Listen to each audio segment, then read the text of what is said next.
good Hi. evening, and what's going on, my brother? How you How you doing? doing? I am Excellent. doing Excellent. fantastic. So we are here for the Hangout Live. As always, we have a great show in front of us here, but we do have to do a little bit of talking about the freak blizzard that has worked its way into Texas and parts of the southeast.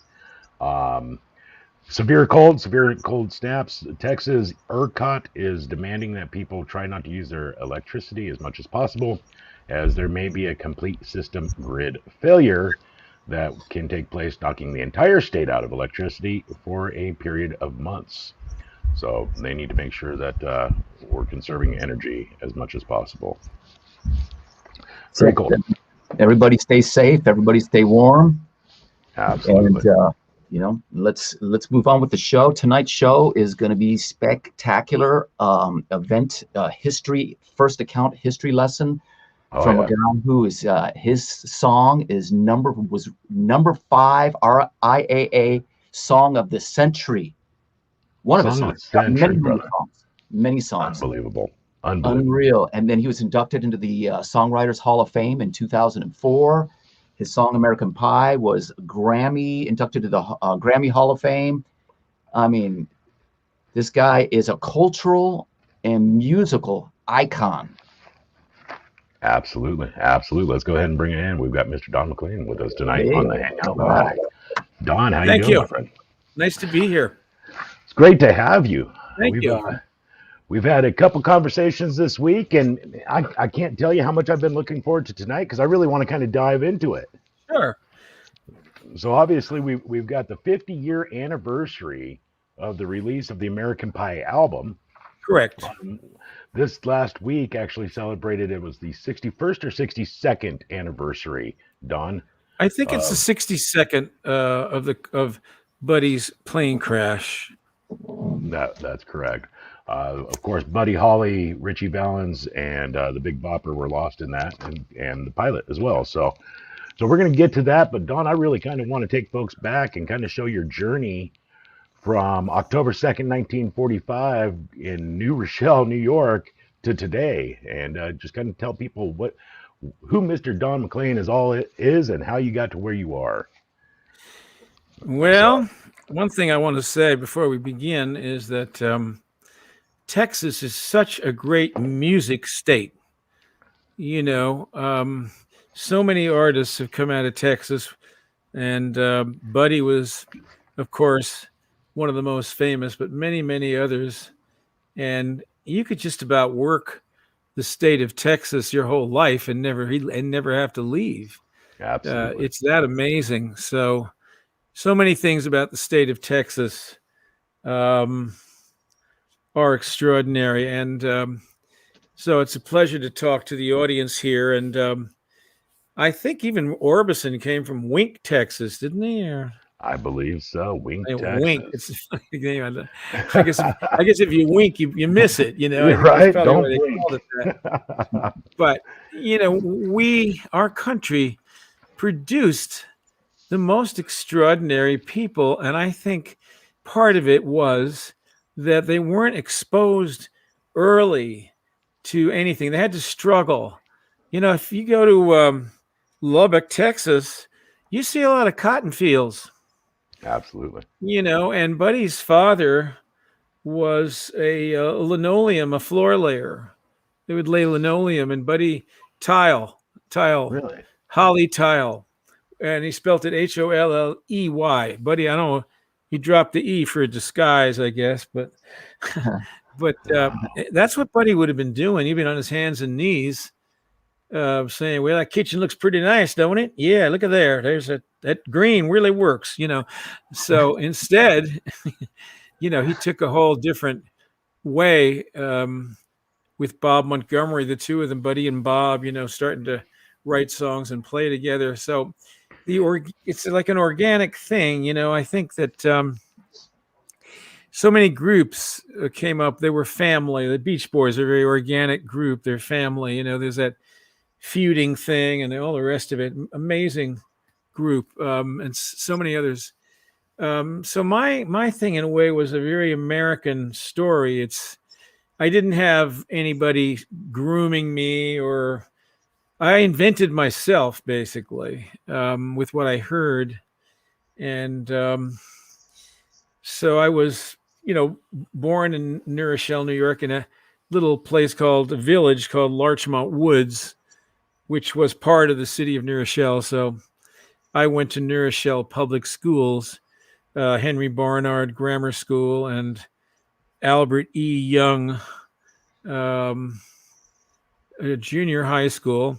And then instead of going to New Rochelle High School, I went to Iona Prep, which was a Catholic boys' school, because I was getting kind of out of hand.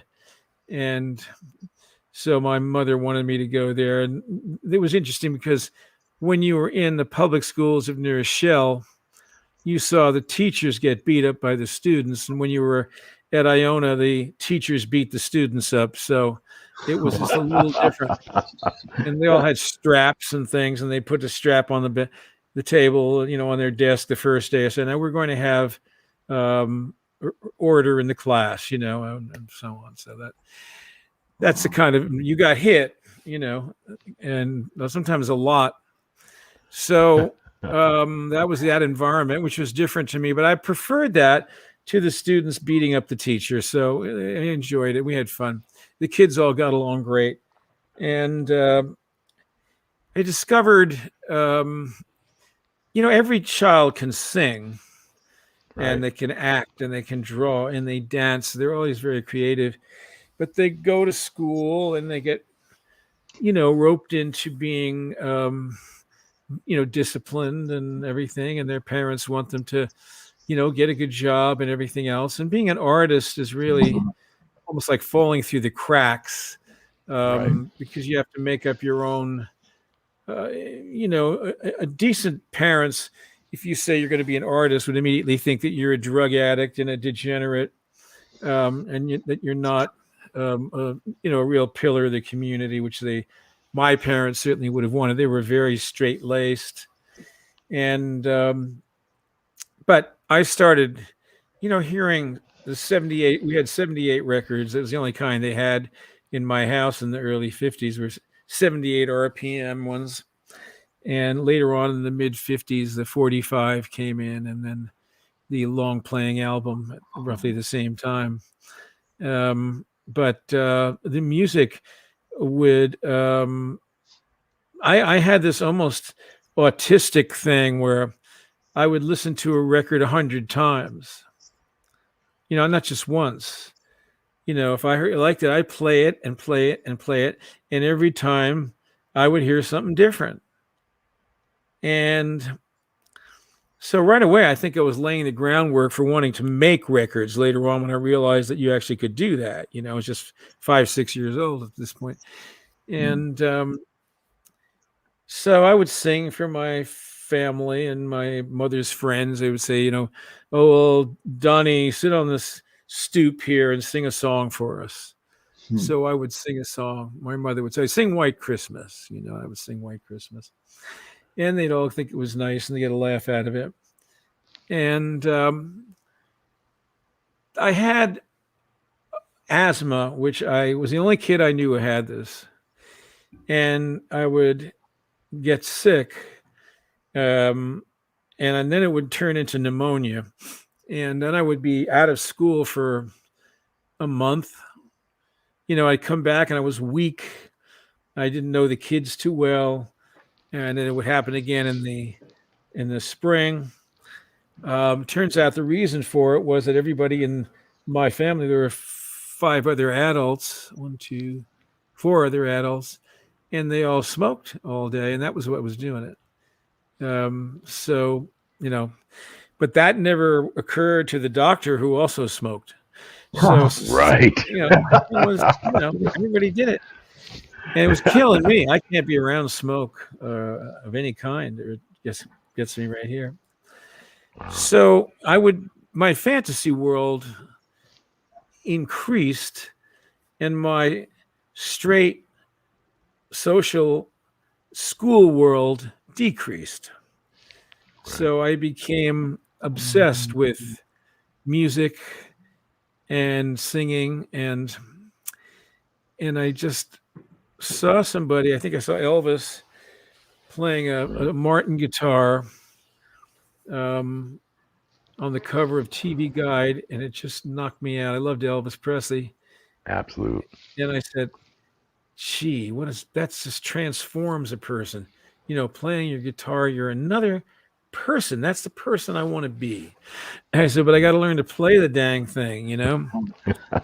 So, and I thought of myself as pretty stupid, not being able to learn stuff, but boy, I loved it. But there wasn't any way to learn guitar the way Elvis played. The only guitar that was being taught in those days was jazz guitar with fancy chords and reading music and all that. And I didn't want any of that. I took a few lessons from a guy, and it bored the heck out of me. Right. And I had a friend, and he said he had a guitar. I said, "Oh, wow, really?" He said, "Look, play this chord right here." He showed me an E chord, and then an A chord, and then a B7th chord, and that was it. That's all I needed to know. I could play anything I wanted, all the simple songs with E, A, B7th. The guitar sounded good because that's the great chord progression for the guitar, E, A, B7th, Right. It rings a lot, and it's deep and rich. And so, yeah, everything was E, A, and B7th. And if you hit some of the folk things, like the Kingston Trio came along, they played Tom Dooley. That was 2 chords, not even 3. So, Really? a lot of people then, by the time you're 12 or so, started playing guitars. And, rock and roll was kids' music. Grown-up music, grown-ups listen to Percy Faith. They listen to those kinds of orchestra music, Sinatra, all the greats, Peggy Lee, Lena Horne, the great. They were all trained musicians that sang, beautiful songs that were orchestrated. That was adult music. We were playing 2 and 3 chords, whether it was folk or whether it was rock. It was kids' music. It wasn't for grown-ups. And so it was perfect for me, because I had my guitar and my E, A, and B7th. I bought a guitar from somebody, Harmony, I think. Great guitar. I wish I had it today. If you see YouTubes of the blues man Mance Lipscomb, who was one of my favorites, he's playing the exact guitar I had when I was 14. Really? Yeah, it's a Harmony guitar, and a really good sounding instrument. Because they made good sounding instruments inexpensively for people who couldn't afford a Gibson or a Martin guitar. Right. They were a great company that did that. So we all had those, and silver tones and these things you buy at Sears, and later on they became very hip instruments that, Kurt Cobain and people like that were playing. Grunge guys would play those funky guitars that everybody were starter guitars, and he played that crazy Martin electric, which is the ugliest damn thing I ever saw. But, he loved it, and it became I think also Tracy Chapman had one of those too. So I'd never seen one except in the catalog, and I never wanted to see one again, but there they were. And I thought, wow, they're pretty cool. They're good. So, and of course, Willie Nelson plays a Martin classical that he's completely worn out and still plays beautifully. So that was the guitar I wanted. And once I got that guitar, I think after my father died, my aunt Anne and my uncle Ralph were Italian. Ralph Bonimo, and my aunt's maiden name was Bucci, Bucci, same as my mother. And she really felt bad for me, and she said, "I want to buy you, whatever instrument that you want, I want to buy it for you." So she allowed me to get my first, really good new guitar, and later on a long neck banjo. And I practiced all the time, constantly singing and practicing and working on everything, hours and hours every day for years, to learn to sing in tune and build my voice. It's a project just to learn to sing. Yeah. I remember a friend of mine was about 57 or so, had a tape recorder, and I liked the song Love Letters in the Sand, Pat Boone. And I thought I sounded just like him. So I sang it into the tape recorder, heard it back. It was the worst thing I ever heard. I said, oh my God, I can't. You have to learn to hear yourself, which is one of the things you learn as a musician is hear what you're actually doing rather than think, you're doing it. You have to hear it. So I was learning new things all the time. And I began to call some members of a group called the Weavers, who were the greatest folk group that ever was. And they had hits in the 1940s and early 50s, and they were blacklisted for being communists. And their show was folk songs around the world. So the main fact that they wanted to reach hands out to other countries was enough to make the right wing in America back in those days think that they were un-American. That's so funny, but it's true. And of course they were brilliant, absolutely brilliant. And so I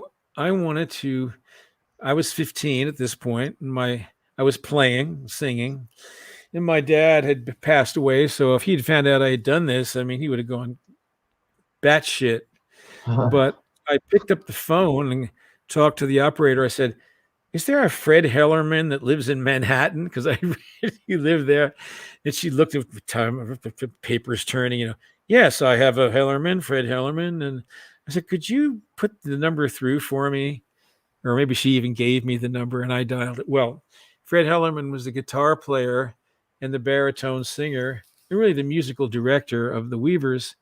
His lead voice is on the original version of Irene Goodnight. And he answered the phone. And I was just about ready to die. I said, I didn't know what to say. I said, you're Fred Hellerman? He said, yes. I said, oh, gee. Well, I'm a huge fan. And could I ask you some questions? He said, sure. So that's how it started. Wow. Just like that. A month or every couple of months. And he got me tickets to shows and so on. And I did the same thing with Eric Darling. And Eric Darling was later on the banjoist and tenor in the group. And he said, why don't you come in New York and we'll play guitars. So at 16 years old, I find myself in Eric Darling's living room. Really? And we're playing guitars. How surreal. And I'm asking all these questions, and I remember how the apartment smelled and how it looked. And, it was one of these rent-controlled apartments with 4 rooms, a study, a main large living room, a bedroom, and a kitchen. And he just lived kind of like I was living in Larchmont at that time. We'd moved out of the house into a small apartment. So here I am learning from this guy. And he said, you have to get you have to work on your voice. You need to go to a voice teacher. Well, my sister had sent me to a voice teacher when I was 12. So I already was working on my voice, but the person he sent me to gave me a lot of very good advice. I went there for a few months and learned that there was all this obstruction in my throat and voice box from, having smoked and quit and all that, and cleared my voice, got clearer and clearer and more beautiful is what it did. So the voice that's on Vincent and those songs was a voice that I was working on for years. Really? To get it to sound like that. It's as an instrument, not just casually going in and singing any old way. Right. And this is all because of the people that I reached out to who started to teach me how to perform, what to do with this is why I've been able to tour for 50 years and I can still talk. Right. Right. So So that's we, kind of how I got started. we've got a ton of questions pouring in for you, Don. If you're okay with answering a few of these, we've got Brenda would like to know the. She says the new video is absolutely awesome. How did this all come about? Kurt Webster, my manager in Nashville, had another one of his clients work with Home Free, and he suggested, I'm working with Don McLean. Why don't you do American Pie? And they'd never thought about it because it wasn't a country song, and they're kind of country based. Right.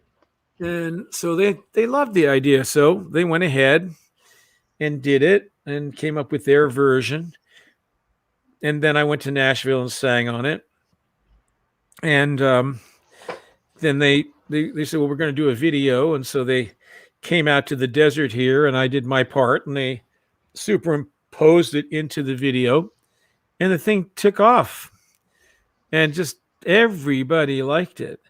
And it was such a nice thing to see the song be appreciated by young people, and their audience, which is young, and they're all turned on to them individually. You know how young people love a band; they're always crazy about everybody in the group, and it's the same vibe. They're great guys, really nice people, very intelligent and talented. And if I didn't like what they did, I could have killed it. Right. I'm gonna say, look, I'm not doing this. This isn't working for me, and but Right. I loved it. So, and then it's been marvelous for me too. It's been fun for me. I mean, I've had a lot of comebacks in my life. I got more lives than a cat. I really do. Right. And Absolutely. this is so much fun to see. So Cool. going back, you said you suffered from severe asthma. You stayed home a lot. That really got you to where you were focusing on things, and it didn't dull your senses being shoved into a corner and you got to learn this and you got to go this direction. You were able to express yourself a lot more. Now, when you hit the age of 15, your dad, Don Sr., passed away. Is that correct? Yeah. Yes. And my parents, I really loved my parents. I was felt very, we didn't go anywhere. I wrote a song called The Three of Us, which is on an album called Addicted to Black. And it talks about how they never went anyplace. And I've been all over the world. And they were very home people. My father worked hard. He was tired. He wore himself out. And on the weekends, he would, be kneeling in his flower gardens. And it was very, very poignant and very sad because he died in January. And then in May, all the flowers came up. And I'd been suffering so much. And then to see that every day was just enough to kill you. Because it was like him, he was there almost, but he wasn't. And there's so much of that happens when you have loss. And I carried a lot of loss with me, and it's in my music. It's in American Pie. American Pie is a song of loss. And so, but they didn't want me. My mother liked my singing. My father was a little bit snooty, and he didn't think that was the proper thing for his son to be doing. He should have a proper job. But that was a common thing. I mean, when Clark Gable was the king of Hollywood, his father was an oil driller and came, to see him and said, "Now, when are you going to get a real job?" Because these men had a, this in Texas too. I mean, these men had an idea of what a man was, Right. and it wasn't somebody playing a guitar and singing. Yeah. Right. So In fact, that's how he was. your But father asked you to keep a promise to him to finish preparatory school. Is that correct? to say that again. Your father had asked you to see through schooling as He only went to the 8th grade, and so did my uncle Malcolm. But they were very smart, and you couldn't tell. You'd think they went to college. He hated the fact that he didn't have the education that he wanted, and he had a hard time. It's a long story, but the McLeans were rather mean to my father and his two brothers, they cut them off basically and kind Really? of threw them away. And one was in a foster home, and one grew up going from house to house, relative to relative. That was my father. And then another one ended up with his grandfather, who was a very well to do doctor in Boston. So they each had three different lives. It was like a Dickens story almost. But, my father. So anyway, that's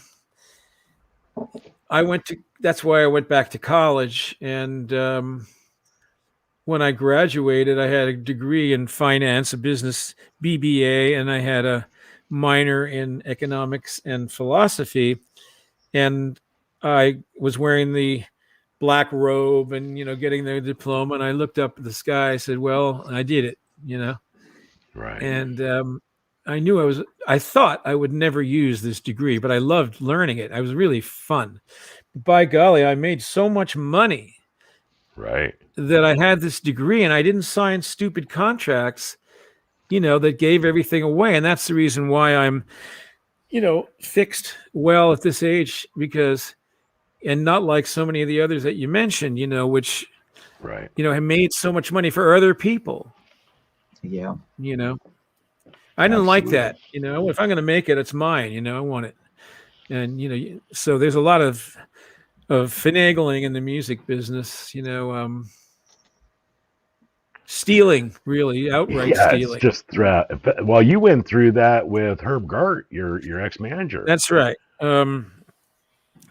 Well, Herb was a guy who managed a number of people in the folk realm, Buffy St. Marie, a guy named Patrick Skye, and also then graduated to managing a marvelous singer, Jesse Colin Young, who then formed the Youngbloods, a group which had a hit, Get Together. And they had other hits like The Grizzly Bear and other songs. They were a hot rock and roll act, good-looking guys, and they were making a lot of noise on radio. He represented them. And I knew him before all that, see? And but he ruined everything. He let things fall through his fingers. And when I first met him, he knew of a phone booth that returned quarters. And he'd spend all day in the phone booth making calls to these different people, record companies, agencies, blah, blah, blah. Be a line outside. Come on, get out of there. And he'd keep putting the quarter and keep getting the quarter back,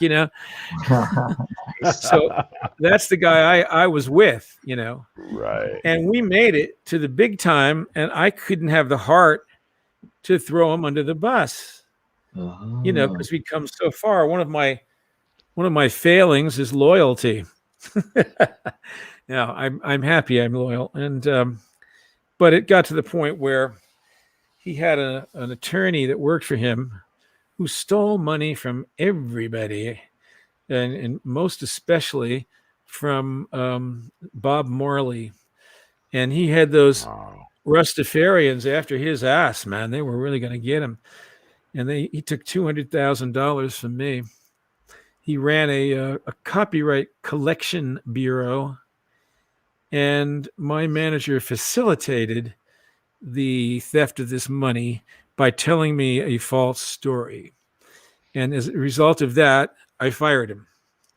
Now, I didn't know anything about the music business. I'd with him for 18 years, and I let him do all the thinking, and I believed what he told me. And I think probably someone else might have said, oh, well, we'll make it up and we won't do that anymore. But that's just not the way I was raised. You're not going to steal from me, and I'm not going to work with you if you do. And I think that's a very Texas attitude too. It is. A Texan would do that. Well, I got a little Texan in me because I said, you're done, man. I don't care what happens to me. Right. Exactly. So yeah, it's such a dangerous business. We've got so many questions coming in. Yeah. Darren wants to know, how did you feel when the Liberty of Congress selected American Pie for the National Registry? Well, I'm always honored when the government does something that, honors me or something I did, as long as they're not wiretapping me, I'm really happy. Right. Right. Unfortunately, yes. So, all right. So how? Let's see here. We've got another one. We've got. What was your first reaction when you heard Madonna's rendition of American Pie? Well, Madonna is probably the closest thing we have to Elvis Presley that's left in the world. Amen, brother. I mean, she's a juggernaut, a behemoth. She's a huge thing, Supernova. and she never quits. Right. She one successful thing after another. And as far as I knew, and I always liked her. I liked her songs. I liked the way she looked. I liked her. But she never did somebody else's songs. She always had her name on every song, and she, I'm sure, contributed something and had writers that wrote for her and so on. And but here she goes and does this song, and she doesn't just do it. She sings it fast. She sings it slow. She sings it 3 times in this movie. The next best thing. Yep. And she has my version of the next best thing. So the upshot of it was that American Pie became one of the top 5 played songs of the turn of the century. Yeah. It was blew everybody else away. It didn't matter whether they were the Beatles or anybody, it was on the top. So the song, has always been a phenomenon. It was a phenomenon from the moment it came out. It went to number 1 immediately and stayed there a long time. And it continues to come back. I'm sure there'll be a rap version at some point. Right. Which will be a killer, That'd be fun. A killer song if they do that, because, you can just talk lyrics. And then one of the things that bothers me about rap music is it never releases the tension. It's always the same thing, pounding instead of stopping. Even with that song, You Can't Touch This, he stops. He says, You can't touch this. All right, that's the release right there. Right. And then he goes back in. See, that's cool. I like that. But these guys never let up, and it just is mind numbing. And I think it would be very exciting if they, rapped and rapped and rapped, and then went into the chorus and then rapped and rapped, and did it their own way. That'd be very cool. Very cool. Robbie, you and I talked a little bit about this. Don, let's go back to 1969 for a moment with Tapestry. And the fact that, because a lot of people out there and a lot of questions we're getting right now, Don, is the fact of what would you tell people that are trying to cut their teeth? What would you try to tell innovators how to stick with it? You got, 30 rejections from labels before Tapestry was actually signed by Meteor? I wanted this more. I wanted that album to come out more than almost anything I ever wanted in my whole life. I was bound and determined to do this. And one of the sticking points was that they wanted the publishing to the songs. And I refused to give it to them. Good. And they would turn me down because, they would make money from every version, not just my version of the song. If I gave them the publishing, they'd be, all my record would be at worst would be a demo for other people to sing the songs. And at best, it might have a hit. But if I don't give them the publishing, then if And I Love You So is recorded by Elvis Presley and by Perry Como and by 20 other guys, Johnny Mathis, I get the money from those versions. Helen Reddy, Olivia Newton-John. So many people recorded that. So I said, no, I'm not doing it. And the manager, you got to do it. But I say, I'm not doing it. So I'm fighting with everybody, So finally I get a deal with Meteor Arts Records, which was run by the best record man in the world, Alan Livingston, who loved me. And that's the only reason he gave in, because he just said, well, forget it, And but that record was enough to make anybody else completely give up. It took a year or more, year and a half, and they'd be in, and I owed money. I mean, I owed 20 grand and I had none. I went ahead and was making this thing with money that my manager got from his father, I think. I owed his father money. Oh, great. I'm starting out 20,000 in debt. It's just the last thing I ever wanted. McLeans don't like being in debt, let me tell you. He didn't know my father. He'd squeeze $1 till the eagle grinned. That was my dad. Wow. So, here I am, 20,000. 20,000 was a lot of money in 1969. Oh, yeah.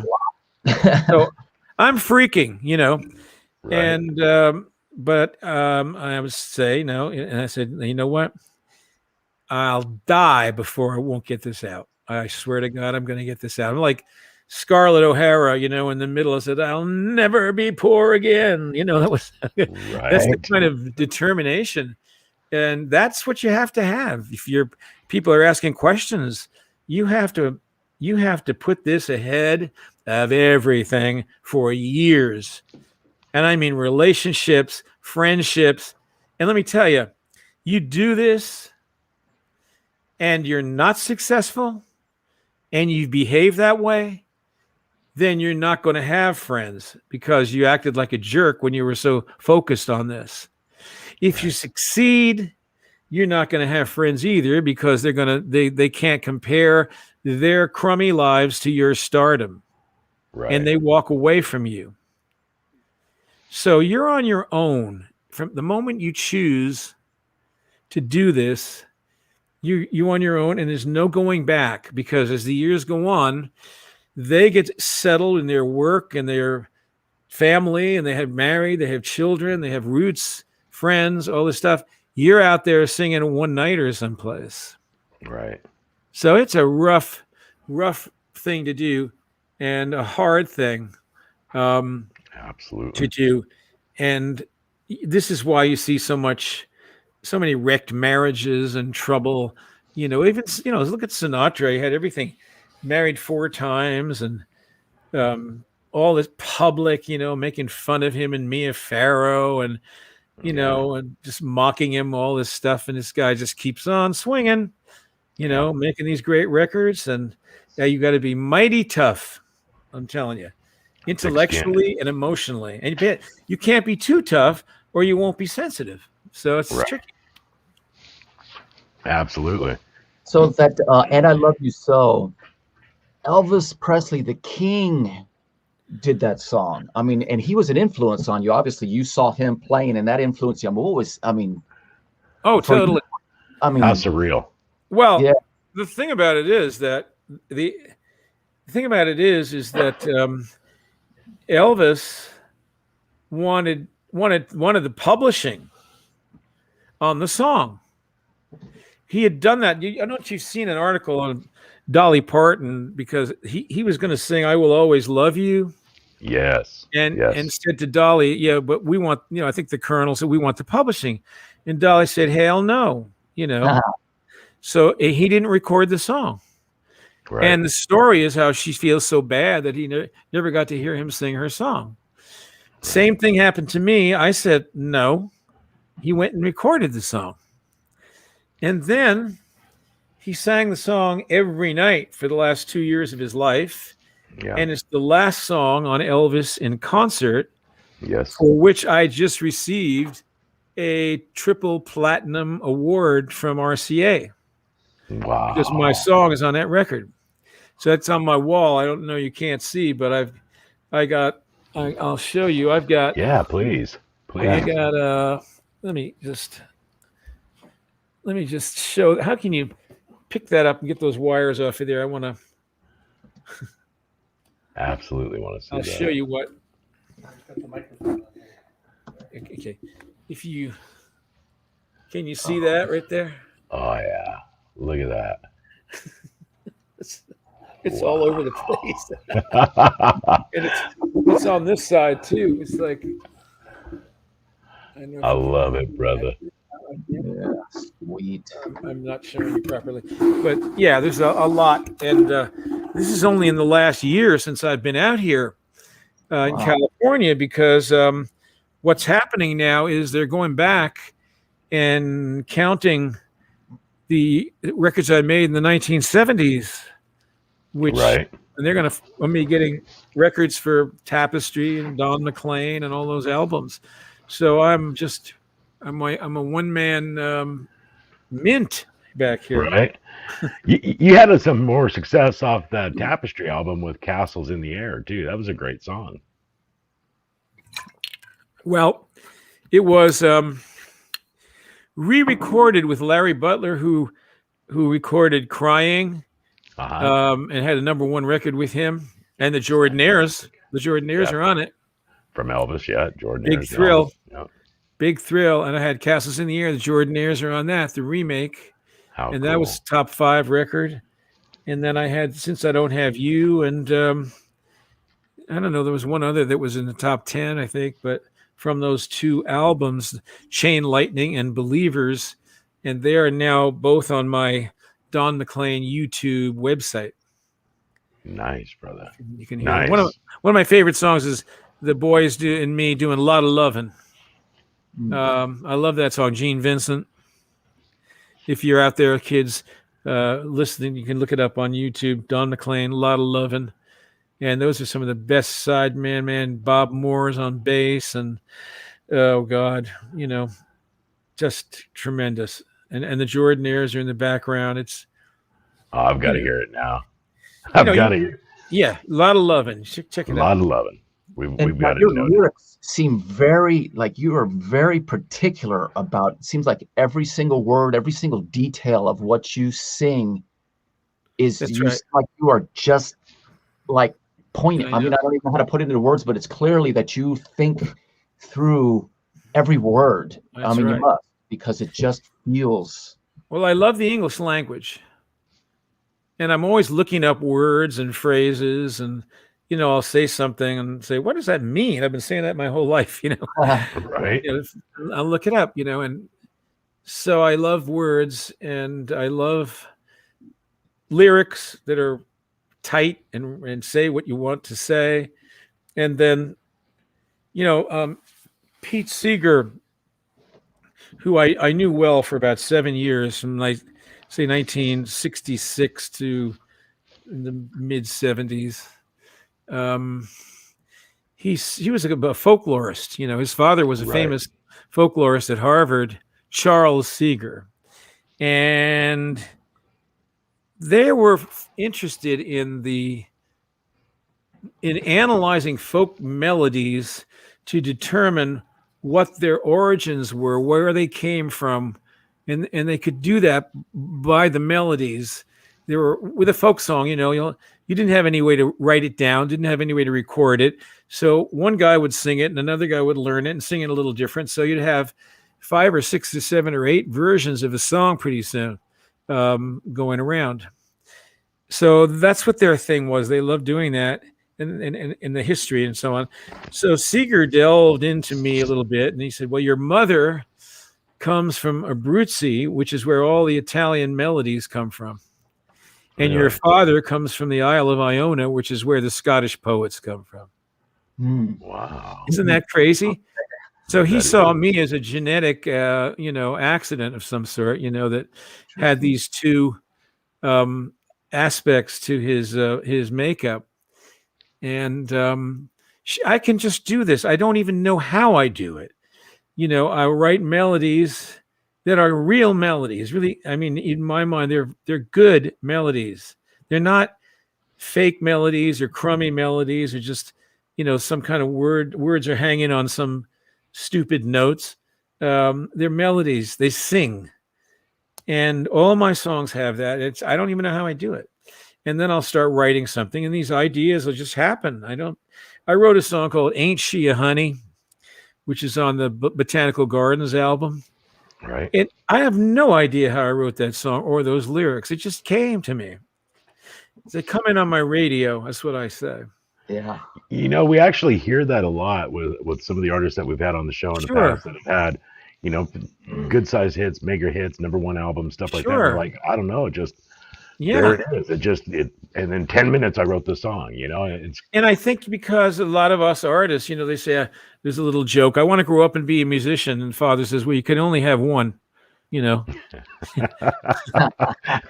right. So, if you grow up, you're not going to have that radio on, Right. There was a great bluegrass song, Turn Your Radio On. Yeah. It's a gospel tune. You all have radios out there. Everybody has their radio. Turn it Turn it on. on. You never know. Follow an idea in your head. See where it goes. Yeah, Queen had a big hit with Radio Gaga, talking about that light on the radio was his only friend throughout the nights and teenage nights, and that's how we all grew up. I've got some comments and questions from the audience here, a ton of them. So Lisa would like to tell you, Don, thank you so much. My childhood memories of music is walking to elementary school singing American Pie. I thank you so much for instilling that song into my soul.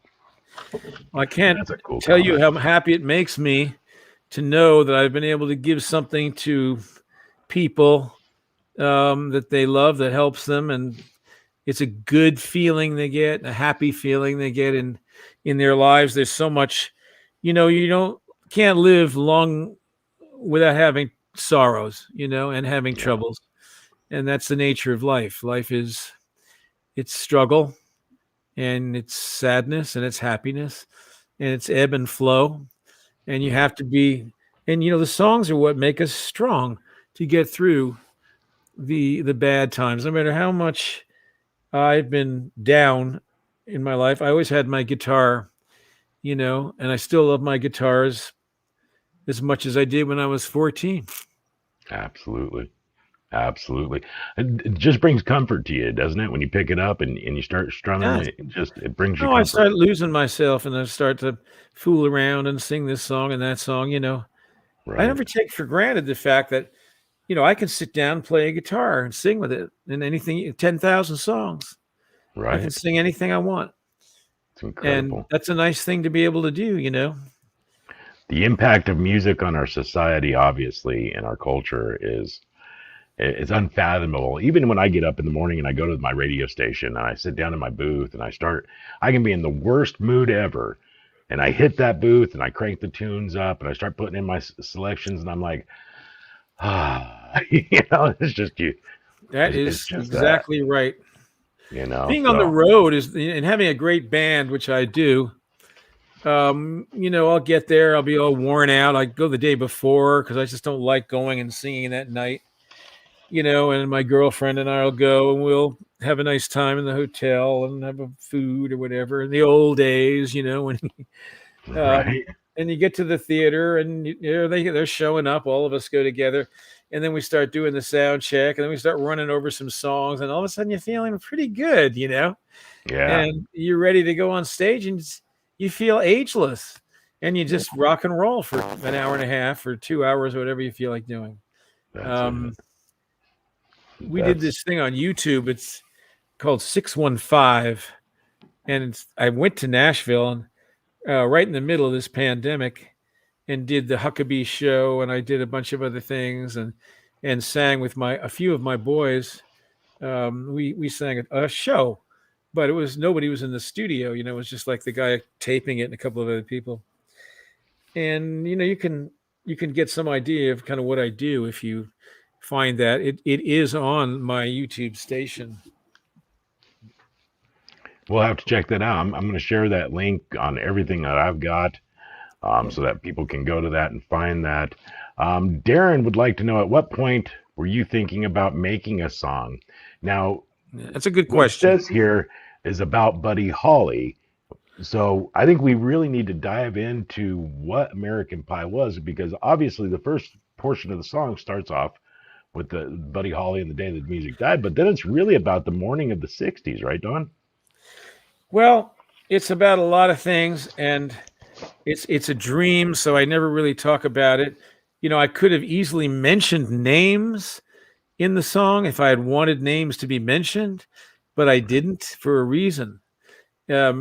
Because any one of those images that people want to know the answer to could be 5 different people.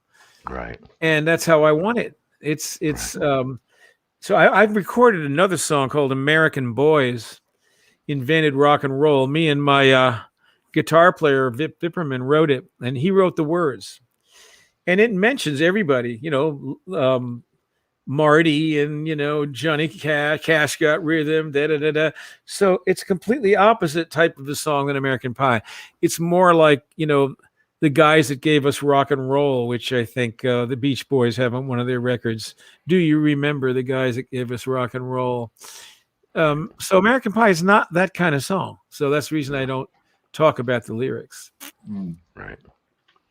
So I know during a phone call you and I did on the air that we talked a lot about how the 60s were a period of mourning. The Kennedys, MLK, everything that our country faced, Vietnam. Now, you were actually on a bus and went over part of the draft process. Is that correct? Well, I'd been avoiding that, as much as I could, like everybody else. And I got out of college and they were bearing down on everybody. I guess I had a higher number. It was a lottery. So, and meanwhile, I'm making this record. Things are happening, and I'm now about to get killed, So they finally, no more excuses. Got on with a bunch of guys and went down to Whitehall Street and went through the whole indignity of the physical and the whole thing. And then you went to see a doctor at the end, and there was an old doctor and a young doctor. So I said, well, I'll go to the young doctor. The old guy seems like he's a little cranky. So I went to the young guy, and he said, well, I don't know. He said, you've checked a bunch of things here. Can you prove any of this? And I had these documents from doctors about the asthma, and they were written the proper way. And I'll never forget. He said, oh, you're out. Just like that. Oh, you're out. So I'm out. I'm out. You mean all this led to I'm out? Yeah, you're out. Go home. Wow. So I was the only guy on the bus. Everybody else went in the Army that day. Wow. So we wouldn't be talking about any of this if that had happened. Right. And it was a strict up or down. It was no mitigating circumstances. I didn't know anybody. There were no strings to be pulled. It was either you're going or you're going to go home. And I went home, and everything happened afterwards that I hoped would happen.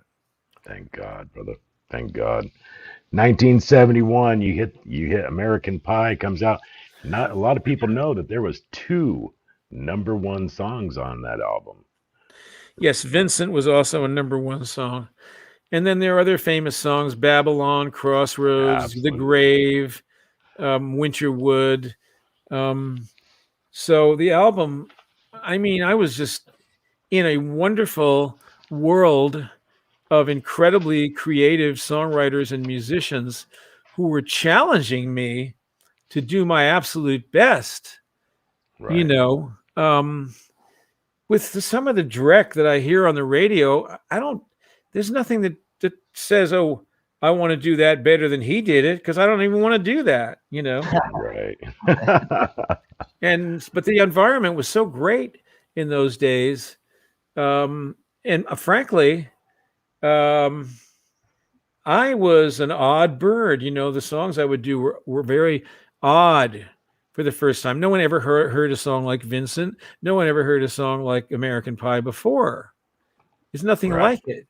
So it's not like, a great singer and songwriter like James Taylor would write a beautiful, winsome folk song with gorgeous guitar playing and everything. But there's precedent for that, Yeah.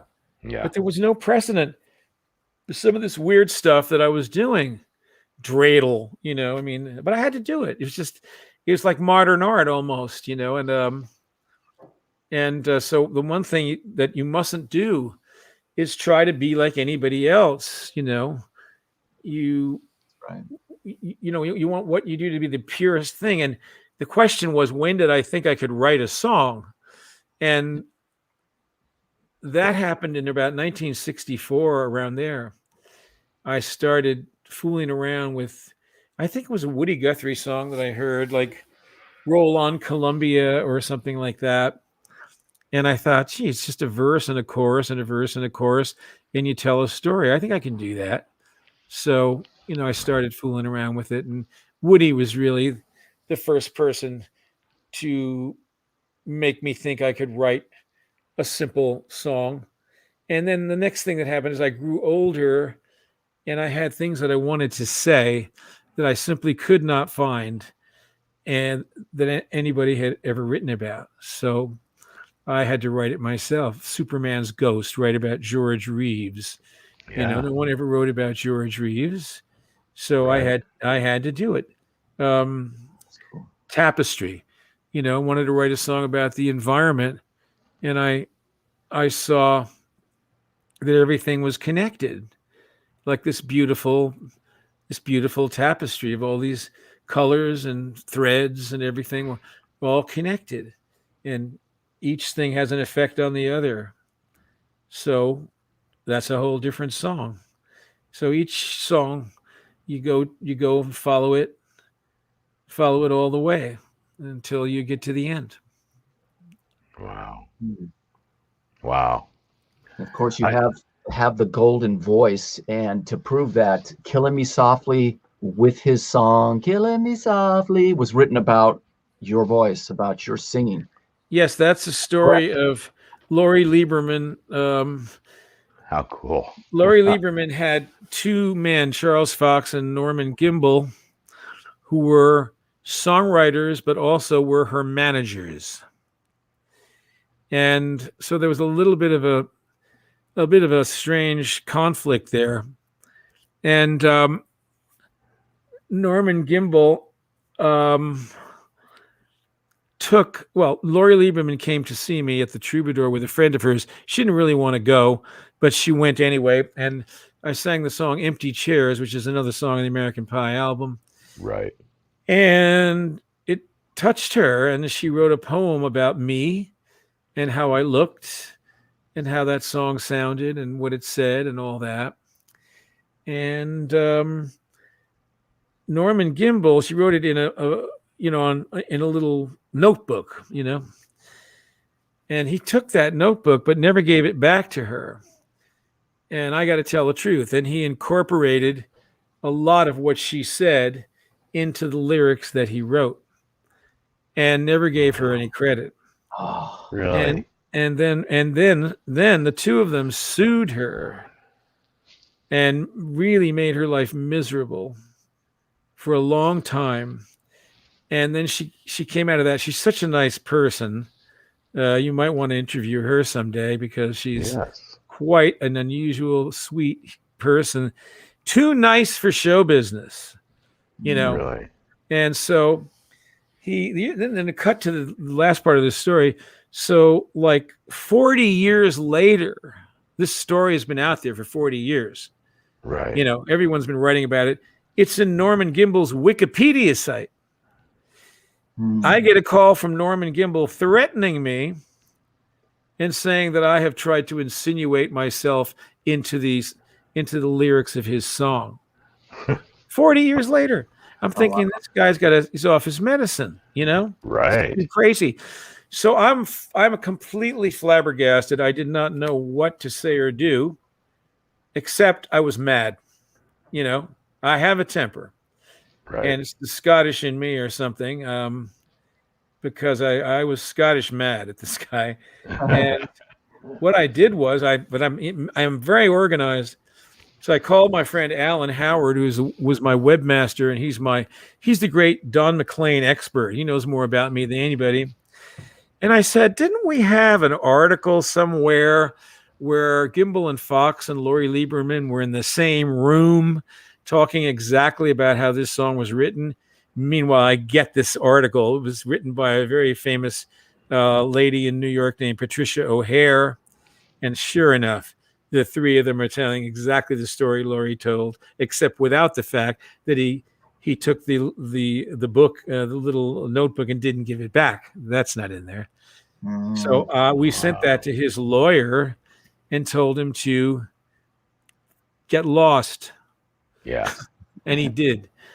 And that caused the true story, which I just told you, to now be the only story that's told because it's the truth. There you go. A couple of people in the audience are asking if you ever got to meet Janis Joplin or work with her at all. No, she died in 1969, and I was just a lot of the Hendrix died in '69, and Yeah. a lot of deaths of rock and roll stars, as well as leaders in our country who were assassinated. Yeah. It was a year when some very fishy business was going on in this country. That's for sure. Yes. I think we've seen a lot of that over the years. Well, I don't know. They took out three of the most important people in the 1960s, and all with the same MOs: one person, no job, income Right. from no source. So Yeah. Right. MLK, I'm an assassinologist. I know a lot about Kennedy's assassination, a ton.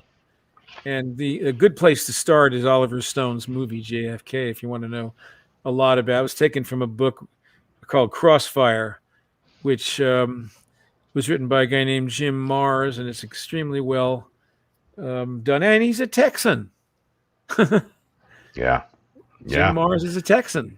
He's a Texan, and there is no way feasible on this planet you can believe in the one bullet theory. Well, that's the only way that you can convict Oswald, is if you believe in the single bullet theory. Right. And the single bullet theory is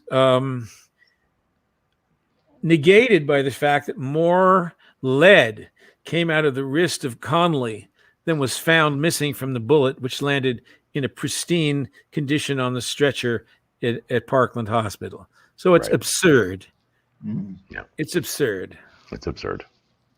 It really is. And then you and I even talked about that you could include John Lennon in that whole, because he I think definitely. I definitely think that John Lennon, there's a very strong possibility that he was killed because he was talking too much, causing too much of an uproar, give peace a chance and all this stuff. Yeah. The people that run the country, did not like loudmouth artists and powerful politicians who are going to rock the boat. So we're going to have our war in Vietnam. We're going to have this. We're going to have that. And Martin Luther King turned against the war in Vietnam, and that probably helped get him killed. So this is the kind of thing, we have a military industrial. Oh, shit. We have a military industrial complex. Right. And they make weapons, and if they have to find places to try that stuff out, so they have to have these places like Afghanistan and Iraq, and it's pathetic. It's awful, and it's terrible for us to do that. Yeah, I watched a movie one night, and it was true footage of after Kennedy was being loaded onto the plane, and Lyndon B is holding Jacqueline Kennedy. And obviously she's weeping, and he turns around and he looks at one of the guys that are standing there and he winks. He winked. I know. And I've never been able to get that vision out of my head. Well, there's a couple of interesting things. First of all, Lee Harvey Oswald is the most mysterious person of the 20th century, in my opinion. Absolutely. Because the FBI knew about him. They had reams and reams of information on him from the time of prior to his defection to Russia. And so already J. Edgar Hoover put out the idea that someone was using his passport or his identity, because the CIA had tried to make him into, made two people going around to confuse everybody. It's a lot of stuff. You should see the movie. Anyway, I have to go now, unfortunately. I think we're going to have to draw this to a close. I would like to take one more question, though. Absolutely. All right. So the last one is coming from Richard. It says, how do you feel that you have stayed relevant in music through all the last 50 years? Well, don't get too popular. I've always been a little under the radar. And now, of course, with the social media, I'm becoming far more well-known than I've ever been in my entire life. Yes, sir. All this exposure people are getting to know me a little bit. But I'm an old man now, and I don't mind it. I would have minded it when I was young. Every time there was, a big moment, like after Garth Brooks brought me out at Central Park. I mean, I couldn't walk down the Yes. street in New York, and I don't like that. I mean, I don't like being too famous. I used to walk around with Ed Begley Jr., who used to be, who's a movie star and Right. famous, and a big, tall, blonde guy. Everybody recognized him, and I say, man, I had discovered Ed, actually. I took him on the road with me as a comedian in the 70s. I said, man, I'm glad it's you and not me. Well, Don, I appreciate you more than you know, my brother. I've talked to you 3 times this week. Each time has been a joy. And thank you. Well, thank you God, so much. God bless Texas. I love the state. And get your grid fixed and rock on. Right on, my friend. All right. Thank you, Don. Thanks for joining All right. us. Bye-bye. Have a fantastic night. All right. That was Don McLean, man, right here on the Hangout Live. Pretty amazing. First-hand account. Yeah, I pulled my camera and everything down. That's all right. That's all right. That's what you wanted to know. That's what happened. If I didn't get to all your questions out there, folks, I'm so sorry. I mean, they come in so quickly; it's obscene at sometimes, and I tried to do as many as I can. So if we missed you, I'm sorry about that, and we'll keep doing this and the best that we can. The good thing is you got a first-hand account of history. I mean, cultural and musical. I mean, he's an incredible human being. I mean, really. He really is. And there's so much stuff I wanted to mention too about playing Carnegie Hall, about, there's Albert Hall. I mean, he did 20 world tours. The guy's got 21 studio albums, 4 live albums, 9. I mean, there's so much stuff. And of course you could talk for days. This would be the kind of thing that really, if you want to just sit with him in a room and just talk and have a glass of wine. And that's kind of what the intent of the show was, kind of like that feel, right? That's what it's about. I'm going to scroll down the list here and say some names here. I'm going to say a slew of names. Jessica, Darren O'Brien, James Hyde, Jennifer Verner, Kimberly K, Blair Abernathy, T.L., Brenda Preston, John Elwood, Richard White, Becky Capone, Lisa Williams. We've got John Purcell, Gail, all of you, each one of you, Greg Stevens, Sarah. If it wasn't for all of you guys, we wouldn't be doing this. Obviously, we love doing this. We love sharing our nights with you. And I can't thank each and every one of you for showing up here enough and to continue to support what we are doing. I think it's a passion between the two of us, right, Robbie? Yeah, it's great. I mean, how could you not want to talk to Don McLean, right? Don McLean. How could you not want to talk to him? I mean, I just love getting music history. I've always been that kind of way. Even when it was just growing up, just local guys, I wanted to know about everybody that played in all the bands and all the history. And then now it's kind of expanded into, obviously one of the biggest artists of all time for our generations, Absolutely. So, yeah. I mean, that's pretty blessed. We are blessed, and a special thank you to Jody Best and Best Bet Promotions. Yes, Jody. Thank you, Jody. Jody has been working with us. She brought us Brian Ray. She brought us Darren Johnson. We are Damon Johnson. Yeah. Damon Johnson. She brought us Brian Wheat. We're talking with Frank Hanna from Tesla. She's got Def Leppard in the wings. Jody is phenomenal, and she's been a great support of our show. And we love you, and thank you so much for that. So, hey, guys, if you are affected by this blizzard and by the storm that has rolled in, if you're in Texas, please be mindful of the electricity that you're using, as the ECROT, whoever handles all of our power grids here in Texas, is concerned that we may lose the entire power grid across the state, causing a statewide blackout that could last months. So that is a media release that has been brought over to me. So let's tone it down a little bit and not use the electricity if we don't absolutely have to. For all the other of you, stay warm, stay safe. We love each and every one of you for joining. Robbie, you got anything? No, that was great. What can we add to that? Right. All right. So we'll see you next week on the Hangout. We love you. Peace.